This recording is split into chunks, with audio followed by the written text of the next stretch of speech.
තේරෙනවද දෙන්නගේ කැපැසිටි දෙකක් කියන එක? හැබැයි මනුස්සකමට මොකක් හදාගන්නවද? එයා මට කා කියපු හින්දා මට එයාට බෑ කියන්නත් බැරි හින්දා මොකක් හදාගන්නවද? වන්දනේ හදාගන්නවා. එහෙම වෙලා නැද්ද මලගේ කිව්වේ? එයා ඇහුවා එයා බෑ කිව්වොත් දුක හිතෙයි. පව් එයා මං එයා ගැන හිතන්න ඕනේ එක්සෑම් මේ අවුරුද්දේ කෙලව ගත්තොත් අපරාධේ. උඹ යනවා සමාජ සේවය කරන්න. උඹේ ජීවිතේ මොනා කළාද? උගස් තියලා. හරිද? වන්දනේ හදාගන්නවා. හයිඩ්‍රජන් උට තියෙන්නෙත් එක ඉලෙක්ට්‍රෝනයයි. හරිද? තියෙන්නෙත් එකයි. මචං ෆ්ලුවරින්ට කීයක් තියෙනවද? අවසාන ශක්ති මට්ටමේ කීයක් තියෙනවද? 7ක් තියෙනවා. ෆ්ලුවරින්ට එකක් මදි. ෆ්ලුවරින් අනේ නංගි මට මදි එකයි. මට ඕනේ ඔයා විතරයි. බැරිද වන්දනයක් හදන්න? හයිඩ්‍රජන් නිදනවා.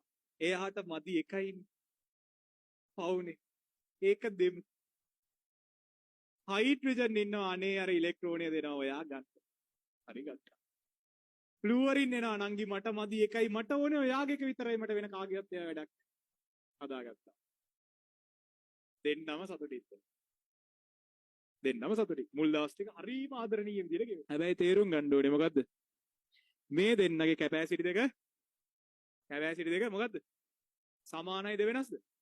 වෙනස්. අම්මට සිරි වෙන්න වෙනස්. මනුස්සකමට බන්ධනේ හදාගත්තා වගේ නෙවෙයි. තේරුම් ගන්න ඕනේ. අනිත් කෙනාට අපි කියන දේ තේරෙනවද? අපි කියන දේ දැනෙනවද? ඌ මට බලාපොරොත්තු වෙන දේවල් දෙනවද? ඌට මාව දරා ගන්න පුළුවන්ද? ඌට මගේ කැපැසිටි එක තේරෙනවද? හරිද? සරලයි. ඔයා ගාව වතුර ලීටර් 7ක් තියෙනවා නම් ඔයා යාළු වෙන්න ඕනේ මොකද්ද?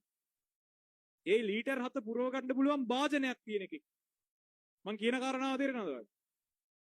ඔයා ගාව 7ක් තියෙනවා නම් ඔබ 3ක් තියෙන එකෙක් එයාවල වැඩක් නැහැ. උට ඒක පුරවන්න බෑ. උට ඒ කැපැසිටි එක දරන්න බෑ. උට ඔයාව දරා ගන්න බෑ. ඔයාගේ රියැක්ටිවිටි එක ඔයා වැඩ කරන විදිය, ඔයා ජොබ් එකට යන විදිය. හරිද? ඔයා ඒකේ ගිහිල්ලා වැඩ කරන විදිය, ඔයාගේ සමාජ සම්බන්ධතා ටික, ඔයාගේ සල්ලි ටික. හරිද? ඔය හැමදේම බලන්න බෑ. ඔයාගේ උගත්කම. හරිද? ඔයා ජීවිතේ ගන්න ඇචීව්මන්ට්ස්. හරිද? ඒව දරා ගන්න බෑ එයා. ඌට තියෙන එන පොඩි එකක්. උගේ ලෝකේ හරි පොඩි.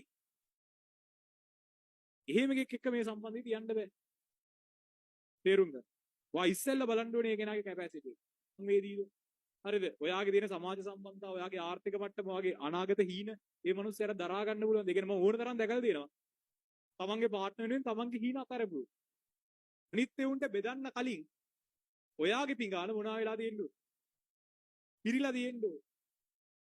උඹේ පිඟානත් පිරීලා නැත්තම් තව එකෙක්ට හරියන්නේ නෑ. ඌ ඒක අරගෙන යයි. උඹට මුකුත් නැති වෙනවා. same thing. ෆ්ලුවරින්ගේ විද්‍යුත්නතාව වැඩි මචං මේ බන්ධනේ පොඩ අදිනවා උගේ පැත්තට. ඉලෙක්ට්‍රෝන දෙක පොඩ අදිනවා. පේනවද වෙලා තියෙන දේ? ඉලෙක්ට්‍රෝන තියෙන්න ඕන විදිය විකෘති වෙලාද නැද්ද? විකෘති වෙලා. අසංවිජ බන්ධනය මොන කරන්නේ වෙලාද? තෙරපි කරලා. දැක්කසින් හොඳට මතක තියාගන්න.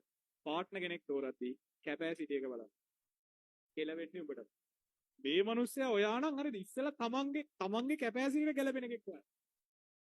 තමන් නැත්තම් ඒ ලෙවල් එකට වෙනස්. නැත්තම් උඹට කෙලවෙන. ඔයා මේ මිනිස්සයා නම් කරන්න දෙයක් නැහැ. ඔයාට මෙතන ඉන්න බෑ. ඔයාට යන්න වෙනවා. බන්ධනේ එහෙම තමයි. ඔයාගේ පාර්ට්නර්ට වඩා හයි අචීවිං කෙනෙක් නම් එයාට වඩා ලොකු අනාගතයක් ඔයාට තියෙනවා නම් පේනවා නම් කරන්න දෙයක් නැහැ. බන්ධනේ කඩන්න වෙනවා. වෙන කරන්න දෙයක් නැහැ. that's it. එහෙම තමයි ලෝකෙ ඇති. මොකද මේ මිනිස්සයත් එක්ක හිටියොත් උඹට කෙලවෙනවා. පාර්ට්නර් කෙනෙක් ඉන්න ඕනේ ජීවිතේ ඉස්සරහට යන්නද කෙලවෙන්නේ? you have the answer. ඔයාගේ සක්සස් එක අනිත් කෙනාට උපේක්ෂාවෙන් දරන්න බැයි නම් හොඳම දේ දමල ගාලා බලන්න. එහෙම තමයි. ටොක්සික් මිනිස්සු ජීවිතෙන් ඈත් කරන්න බෑ. මං හිතන්නේ සාසංගය බඳ තුනතර කී. කාට හරි හිතනවනම් මට තමයි කිව්වේ. ඔතට තමයි කිව්වේ. හරි නේද?